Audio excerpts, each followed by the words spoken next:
Hello, everybody. Today I thought I will share with you 4 ways that you can stay in touch with Gita, not just read it once or just read a few verses and then lose touch.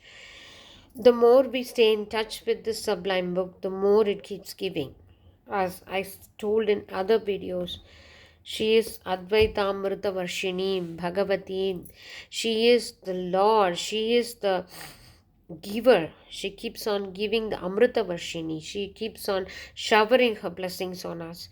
So the more you are in touch with it, the more it is going to add value to your life. So there are 4 things you can do to keep it going when you lose interest or when you think you don't have enough time. Number 1 is to ask or pray the Lord. If you are a believer in God, it doesn't have to be Lord Sri Krishna who actually gave this book. It could be any God that you believe in. Or if you are more of a universe person or a supreme power person, then you can say, Supreme Power, let me please read this book and take its good contents into my life. You can ask. By asking or praying the Lord or the universe, there will be conducive situations in our life to be in touch with this book. The universe will align our life so that we are always in touch with the sublime teaching. Number 2 is writing the verses. Writing the verses can be very, very rewarding. What happens when we write is our senses are involved. We are writing, so we are involved in the process of writing, and we are also paying attention to what we are writing. So the retention is extremely better than just reading. This is something that I started on August 17th. What I did is I took Nikhilananda's short translation. This has only the translation. So as and when I write a verse, I'll circle it, meaning that I have completed it. Those that are not circled have not been written yet. So what I do, I'll just randomly pick up. It doesn't have to be, but it's your wish.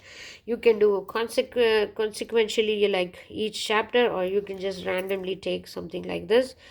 Like me, like I open it and I land on this 24. Therefore, let the scriptures be your authority in determining what ought to be done and what ought not to be done. Having learned the injunctions of the scriptures, you should do your work in the world.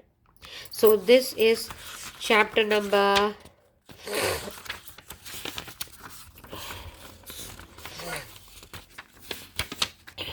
16. 1624. Then I take that 1624, I just start writing it, randomly writing. It's in a piece of notebook or a paper or a diary or whatever you have. Just start writing it. Just start writing it. Put the verses number 3, 3, 5, 4, 10, 20, 13, 26, 6, 14. These are some of the things that make you stay in touch with it. For example, if you finish writing something on that day, it makes you contemplate on it at least for a few minutes after that. Not knowing my supreme nature, immutable, transcendent, foolish men think that I, the unmanifest, am endowed with a manifest form. This will stay with you. Just writing it will just stay with you at least for the next 15 to 20 minutes. The more you write, the more you retain. So, number 2 is writing the verses. Number 3 is making flashcards. What I do, it can be done in a piece of paper. I'm a stationery addict, so I do such things. So I took a journal card and I laminated it and I started writing verses on it. I sometimes put this here, I sometimes put this on the fridge with a magnet.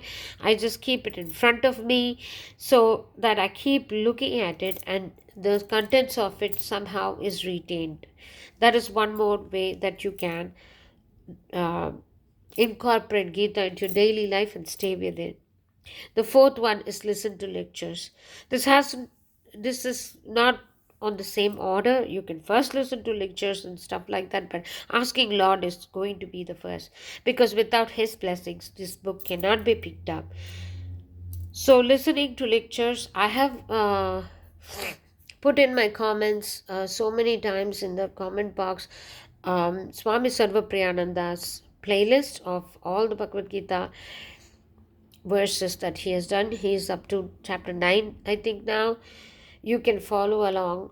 And if you're new to Gita itself, there is an introduction for the first chapter, and the second chapter on, it's just full on. It's just beautiful, detailed, extremely deep dive.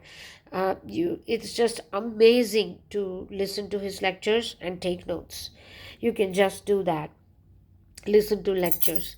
These are four things that can make your Gita practice even more stronger and uh, even more closer to what the teachings are. It will bring it to your heart for sure.